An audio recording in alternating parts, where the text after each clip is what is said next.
Bonjour à tous et bienvenue.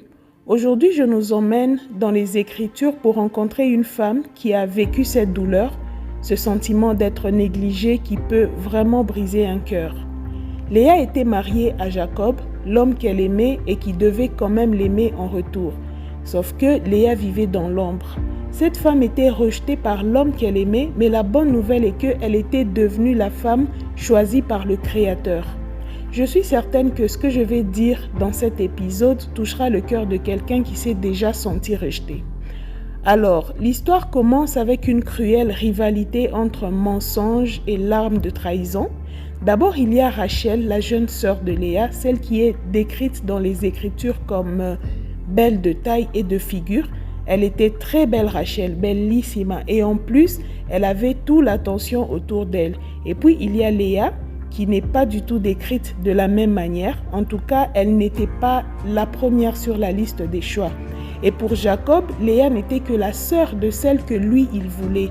Donc Jacob a accepté de travailler 7 années de dur labeur pour épouser seulement Rachel. Puis le père de Léa, Laban, qui avait manigancé un mensonge où il a donné Léa à Jacob. Alors imaginons la scène. Imagine la douleur de Léa. Elle était négligée, elle était rejetée. Elle cherchait désespérément la validation et le regard. Elle cherchait l'amour qu'elle méritait selon elle. Il est dit dans la Genèse que Dieu voit cette douleur. Dieu vit que Léa n'était pas aimée et il l'a rendue féconde.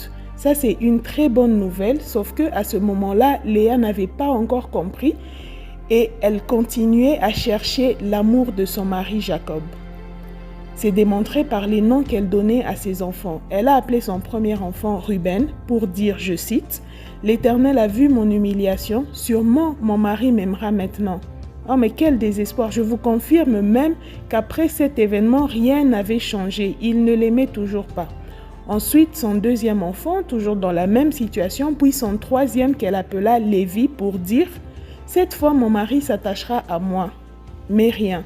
Pas de changement. Jacob était toujours à fond ailleurs. Mais à la 4e naissance, tout avait changé. Léa avait enfin compris qu'elle cherchait l'amour au mauvais endroit. Elle avait compris qu'elle cherchait chez la mauvaise personne. Donc Léa appela son fils Judas, qui signifie « Cette fois, je louerai l'Éternel ». Elle a alors cessé de chercher la validation de l'homme et son cœur qui était brisé était enfin guéri juste parce qu'elle a reconnu qu'elle était vue et qu'elle était aimée par son Créateur, celui qui entendait ses cris et qui voyait ses pleurs. L'évangile de Matthieu commence par la généalogie de Jésus-Christ, vous pouvez le lire chez vous. Abraham engendra Isaac, Isaac engendra Jacob, et Jacob engendra Judas et ses frères évidemment.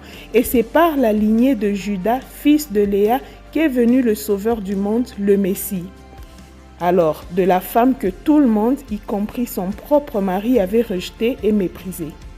Elle n'avait aucun statut social, peut-être même pas belle comme sa sœur, mais le Créateur n'a pas honoré la popularité ou la beauté humaine. Le Créateur, il a honoré la femme dans sa plus grande douleur, celle qui avait compris qu'elle n'avait pas besoin de la validation humaine. Et donc Léa, qui n'avait aucune valeur selon les normes humaines, déjà par son histoire et cet acte malhonnête qu'avait commis son père biologique, je pense qu'elle n'avait aucune popularité. Je me demande si les gens, tout le monde l'avait détestée, je suppose. Pourtant, son rejet est devenu la porte d'entrée de l'histoire du salut. L'histoire de Léa a vraiment révolutionné ma vie.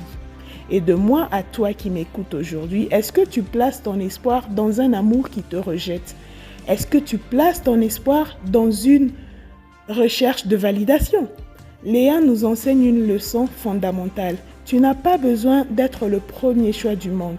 Il peut même arriver que tu te trompes. Si dans ta tête, tu véhicules une idée dont les gens te rejettent ou ne t'aiment pas, et c'est peut-être parce que tu n'es pas leur priorité tout simplement.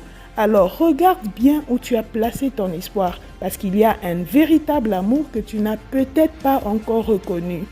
Merci, prends bien soin de toi et à la prochaine.